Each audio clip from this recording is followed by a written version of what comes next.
Hi everyone, welcome to Navneet IAS academy. हम यहाँ पे क्लास 7 की जो है एनसीईआरटी राइट हिस्ट्री की उसे हमने जो है स्टार्ट किया था, जो कि एक कॉम्प्रिहेंसिव कोर्स है।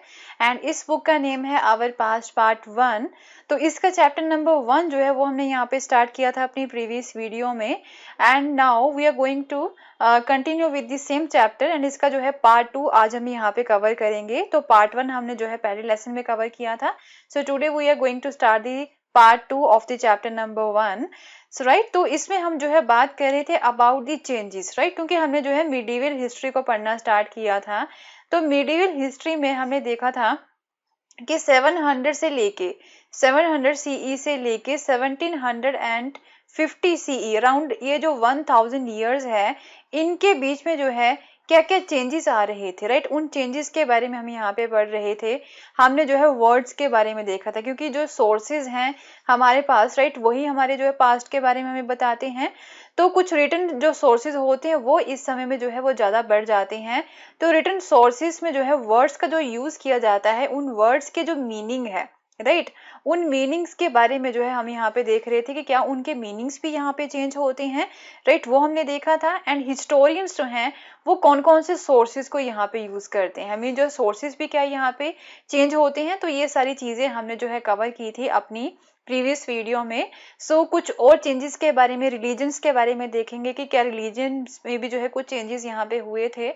उन सब चीजों को आज हम यहाँ पे कवर करेंगे। Okay, so this is the Telegram channel link. And जो है आप क्या कर सकते हो, आपको यहाँ पे डेली जो लेक्चर्स है, राइट, उनकी पीडीएफ आपको मिलती रहेगी फ्री ऑफ कॉस्ट। जो है पीडीएफ आपको यहाँ पे मिलेगी। एंड जो the Hindu and Indian Express की जो daily news articles to read होते हैं, उसकी भी इंफॉर्मेशन वो आपको यहाँ पे मिलेगी। ओके, एंड इसका लिंक जो है वो नीचे डिस्क्रिप्शन में भी दे रखा है, डायरेक्टली वहां पे क्लिक करके आप जो है इसे फॉलो कर सकते हो। Okay, so this is about me. So let's continue with the chapter number 1. So इसका नेम है tracing changes through the 1000 years। तो उनके बारे में हम जो है बात कर रहे थे। So now we will discuss about the region and the empire। तो रीजन एंड एम्पायर में जो है क्या क्या चेंजेस आए थे, वो चीजें अब हम यहाँ पे देखेंगे। ओके, तो जैसे कि आप जहाँ पे देखते हो कि जो मौर्यन एम्पायर है, राइट, वो यहाँ पे कोलैप्स हो जाती है। उसके बाद में जो है कई सारी छोटी छोटी एम्पायर्स यहाँ पे आती हैं। एंड चोलास के बारे में देखा था। तो उसके बाद में जो है चोलास हो गए, तुगलक्स यहाँ पे आते हैं, राइट। दिल्ली सल्तनत जो है वो यहाँ पे स्टार्ट हो जाती है। तो तुगलक्स एंड देन उसके बाद में जो है मुगल्स यहाँ पे आते हैं। तो वो कई सारे रीजन्स को जो है अपने कंट्रोल में करते हैं। तो पहला चेंज तो हमें यही देखने को मिलता है। ओके, बड़ी बड़ी स्टेट्स जो है वो भी यहाँ पे आती हैं। चोलास हैं, तुगलक्स एंड मुगल्स जो है वो यहाँ पे आती हैं। तो इनके बारे में हमें जो है पता कहाँ से चलता है, संस्कृत प्रशस्ति जो है वो यहाँ पे मिली है, जो कि दिल्ली के जो सुल्तान थे गयासुद्दीन बालबान, जिनका समय था 1266 से लेके 87 के बीच का, राइट, वो जो है उसे प्रेज कर रही है संस्कृत प्रशस्ति। एंड वो ये बताती है कि जो गयासुद्दीन बालबान थे वो एक बड़ी एम्पायर के रूलर थे।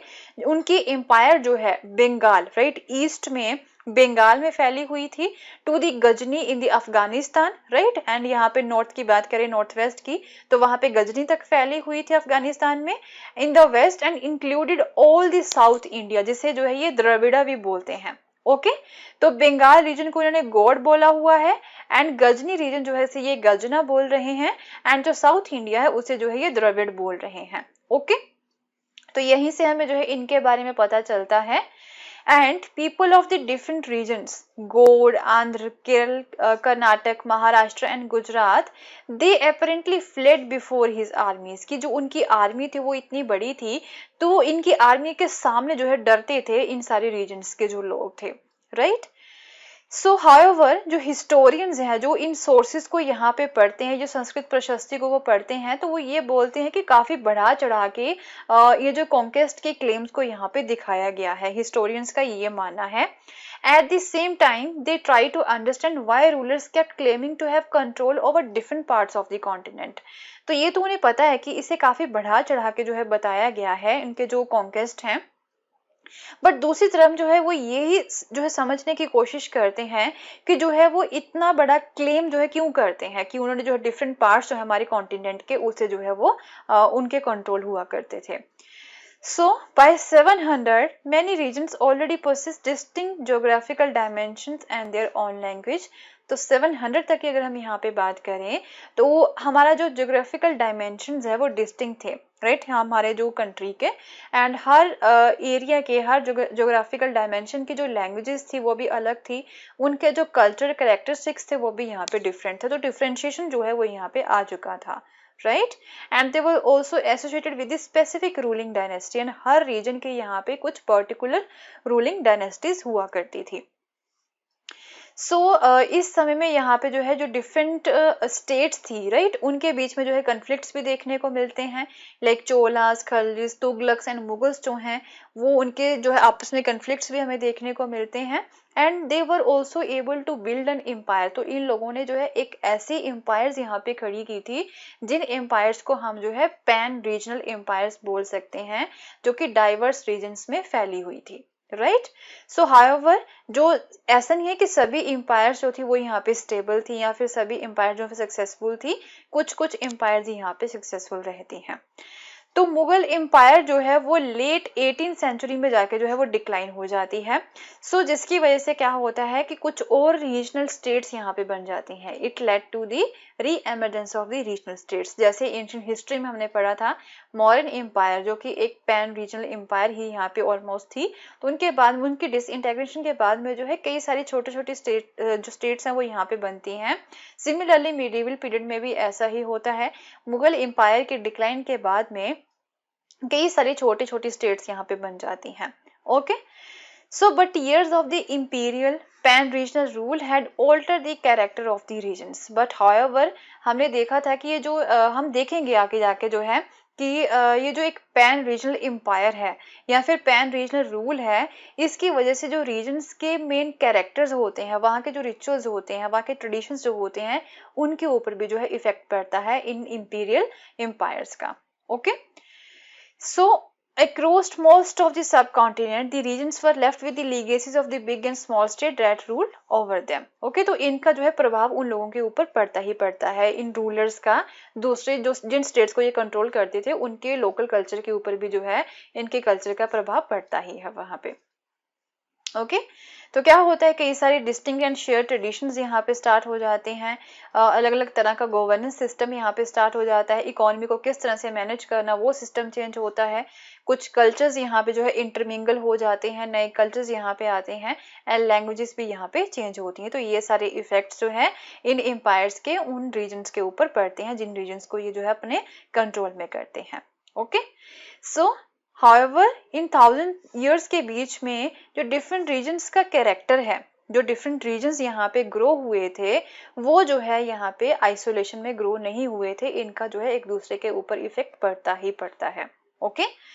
They felt that the impact of the larger pan-region forces of the integration without ever quite losing their distinctiveness. तो ऐसा नहीं है कि जो है जैसे कि ये जो पर्शियंस हमारे इंडिया में आए थे, राइट, इनका कल्चर जो है कुछ और हुआ करता था, तो हमारे इंडिया का कल्चर जो है वो कुछ और हुआ करता था यहाँ पे। तो जब ये पर्शियंस जो है हमारे इंडिया में आके रूल करते हैं, तो ऐसा नहीं है कि इंडिया का जो कल्चर है वो यहाँ पे खत्म हो जाता है। हाउएवर पर्शियन कल्चर है उसका इफेक्ट जो है इंडिया के ऊपर पड़ता ही पड़ता है, बट जो लोकल कल्चर होता है इंडिया का वो भी यहाँ पे कंटिन्यू रहता है, तो दोनों ही यहाँ पे साथ साथ में चलते हैं, राइट। नाउ लैंग्वेज के बारे में थोड़ा सा देख लेते हैं। 1938 में अमीर खुसरो जो कि एक पोएट थे, वो ये नोट करते हैं डैट कि हर रीजन के जो है एक अलग लैंग्वेज थी। सिंधी, लाहौरी, कश्मीरी, द्वार समुद्री जो है यहाँ पे साउदर्न कर्नाटक की जो है ये लैंग्वेज थी। तेलंगानी होगी यहाँ पे आंध्र प्रदेश की, गुजरी होगी गुजरात की, मावारी होगी तमिलनाडु की, गोरी बंगाल की होगी, अवधी जो है ईस्टर्न यूपी की होगी, हिंदावी यहाँ पे दिल्ली के अराउंड की होगी, ओके। तो ये जो है हर रीजन की अपनी अलग लैंग्वेज थी। अमीर खुसरो जो है उन्होंने कुछ टेक्स्ट यहाँ पे लिखे, कुछ पोएम्स यहाँ पे लिखी हैं, तो वो ये बताते हैं, okay. So Amir Khusro went on to explain that in contrast to these languages, इनके साथ साथ यहाँ पे संस्कृत भी एक लैंग्वेज थी which did not belong to any region, जो कि किसी पर्टिकुलर रीजन से बिलोंग नहीं करती थी, ये हर एरिया में बोली जाती थी, ये ओल्ड लैंग्वेज थी। बट हाउएवर जो कॉमन लोग थे वो इसके बारे में नहीं जानते थे, ओनली जो ब्राह्मण्स थे वो ही इसके बारे में जानते थे। ओके, सो नेक्स्ट रिलीजन्स की यहाँ पे बात कर लेते हैं। राइट, रिलीजन्स में यहाँ पे क्या क्या चेंजेस आए थे। So the 1000 year of history, right, जिसे हम जो है यहाँ पे देख रहे हैं, एक्सप्लोर कर रहे हैं, यहाँ पे कुछ रिलीजन्स चेंजेस भी आते हैं। जो लोगों का बिलीफ था यहाँ पे किसी डिवाइन एक तरह से किसी आपके जो आपके गुरु होते हैं, राइट, उनके डिवाइन क्रिएचर में जो है यहाँ पे बिलीव था, वह समटाइम डीपली पर्सनल, राइट, कोई पर्सनल भी हो सकता है बिलीफ, किसी का विश्वास जो है भगवान में जो है पर्सनल भी हो सकता है, बट ये कलेक्टिव भी हो सकता है। आई मीन कोई ग्रुप जो है वो किसी एक पर्टिकुलर डिवाइन को जो है वो यहाँ पे फॉलो करता हो, उनकी पूजा करता हो। ओके, तो सुपर नेचुरल एजेंसी के ऊपर कलेक्टिव बिलीफ यहाँ पे देखने को मिलता है, उसे हम रिलीजन बोलते हैं। And it was often closely connected with the social and the economic organisation of the local communities, right.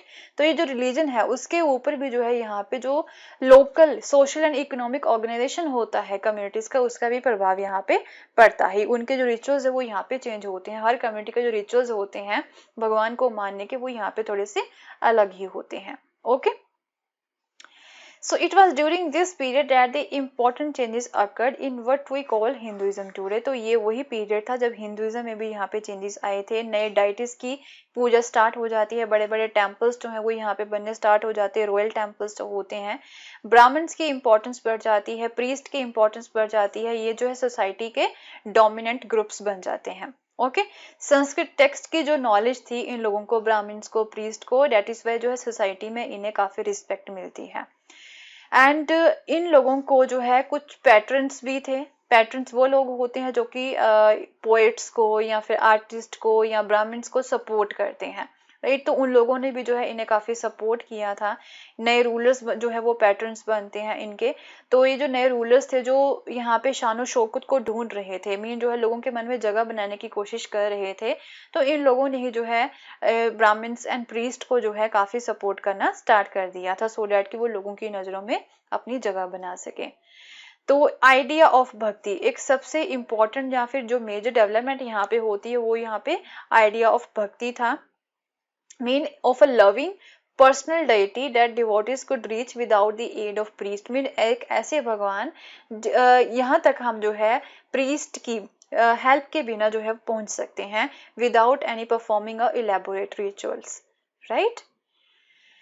So this was also the period कि जब नए रिलीजन्स जो हैं वो हमारे सब कॉन्टिनेंट में आ जाते हैं, क्योंकि मर्चेंट्स थे, माइग्रेंट्स हमारी कंट्री में आ रहे थे, तो वो कुरान हो, पवित्र कुरान की जो टीचिंग्स होती हैं वो 7th सेंचुरी तक हमारे भारत में जो है वो लेके आ जाते हैं। मुस्लिम जो है वो कुरान को अपनी पवित्र बुक मानते हैं, एंड इसे ही जो है accept the sovereignty of one God, mean एक ही भगवान की सॉवरेनिटी को मानते हैं जो कि अल्लाह है। तो वो जो है whose love mercy and beauty embrace all those who believe in him.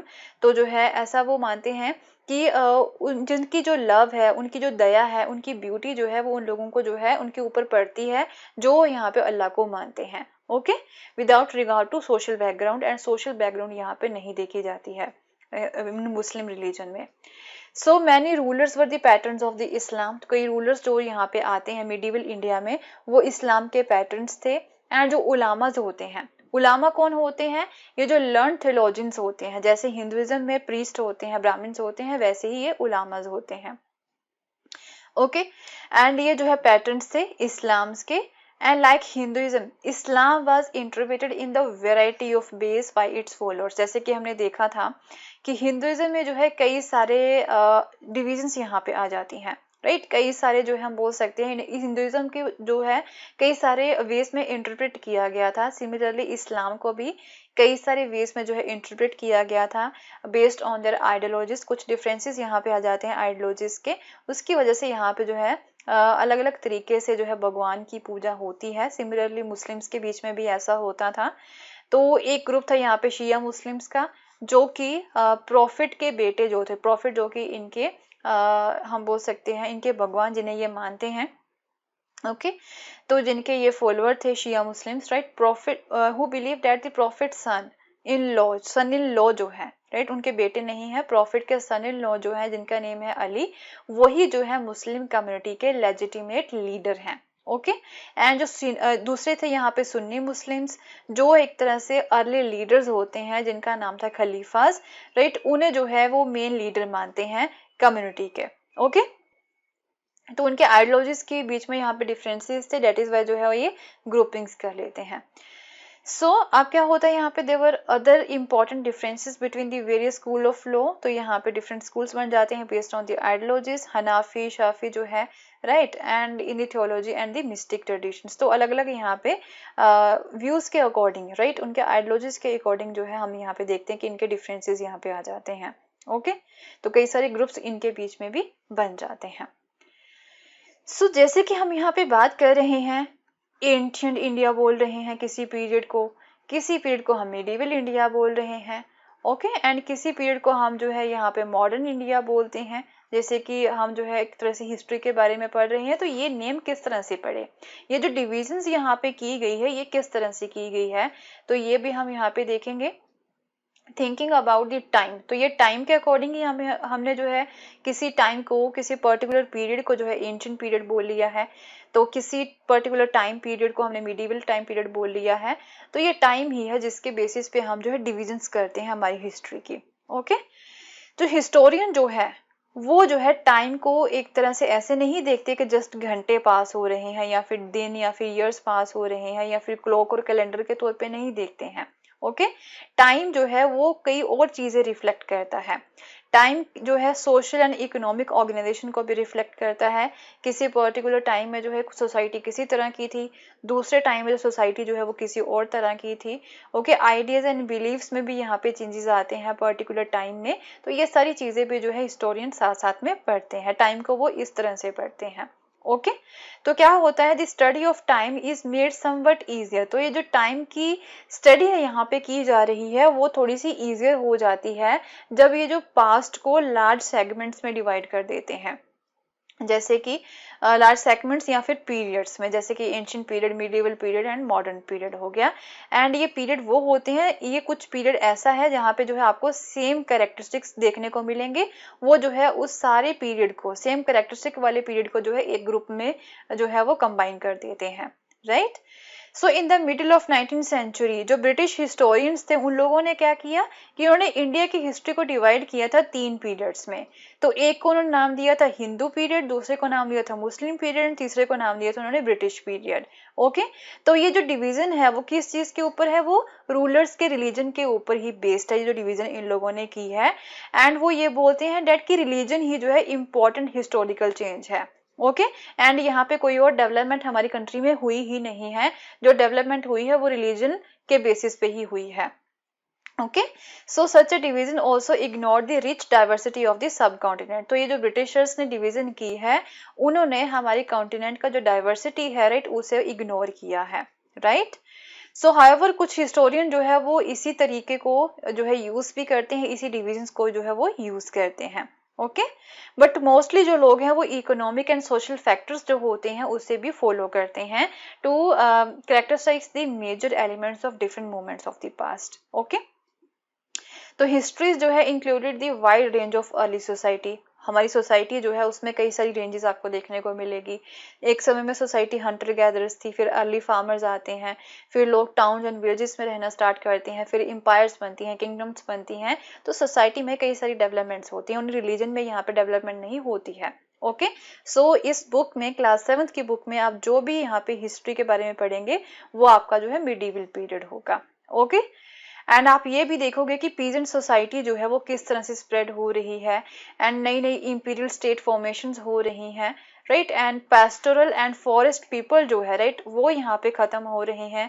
Hinduism में डेवलपमेंट हो रही है। इस्लाम जो है वो भी एक एज ए मेजर रिलीजन जो है वो यहाँ पे स्टार्ट हो रहा है। एंड यूरोपियन ट्रेडिंग कंपनीज भी हमारे भारत में आ रही हैं, तो ट्रेड भी यहाँ पे आ रहा है। तो ये सारी डेवलपमेंट्स यहाँ पे हो रही हैं, ये सारी चीजें जो है वो आगे वाले चैप्टर्स में आप पढ़ोगे। ओके तो क्या था यहाँ पे, ये जो 1000 years में हिस्ट्री में जो है काफी सारे चेंजेस हुए थे। एंड जैसे कि 16 और 18 सेंचुरी जो है वो 8th और 9th सेंचुरी से एंड 8th और 11th सेंचुरी से काफी ज्यादा डिफरेंट है. Okay, so moreover medieval period is often contrasted with the modern period also, क्योंकि मॉडर्निटी भी जो है वो यहाँ पे स्टार्ट हो चुकी थी medieval पीरियड में, राइट. मीन जो material progress and intellectual advancement होती है वो भी यहाँ पे आ चुकी थी.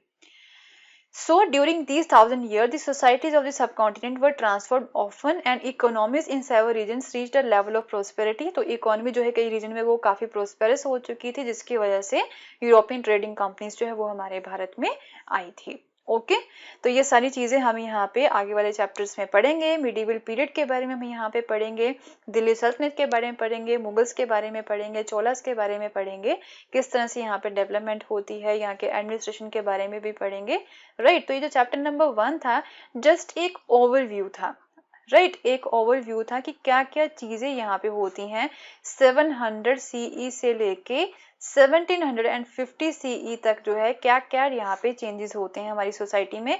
जस्ट एक ओवरव्यू था. अब जो है इन सारी चीजों को हम जो है डिटेल्ड में देखेंगे हर एक चैप्टर में. ओके, सो ये चैप्टर जो है आपके लिए ज़्यादा इम्पॉर्टेंट नहीं है, तो जैसे ही आपको पहले ही बताती हूँ, साथ साथ में आपको बताती ही रहती हूँ कि क्या क्या चीज़ें आपके लिए इम्पॉर्टेंट है, आपको किस तरह से पढ़ना है. तो ये चैप्टर नंबर 1 जो है मिडीवल पीरियड का, it is not that much important, right. आप जो है एक बार पढ़ के जस्ट आप जो है अपना बेस क्लियर कर लो, एक बार पढ़ के आप जो है इसे छोड़ सकते हो. जब रिविजन आपको करनी है तो वो सेकेंड चैप्टर से आपको जो है वो स्टार्ट करनी है. ओके, सो मिलेंगे अपने नेक्स्ट वीडियो में विद द चैप्टर नंबर 2. सो अगर आपको मेरा कोर्स पसंद आया तो इसे शेयर करना ना भूलें, and don't forget to subscribe my channel also, and don't forget to press the bell icon so that you can get the notification whenever I upload a new video. Thank you so much. Have a nice day. Bye bye.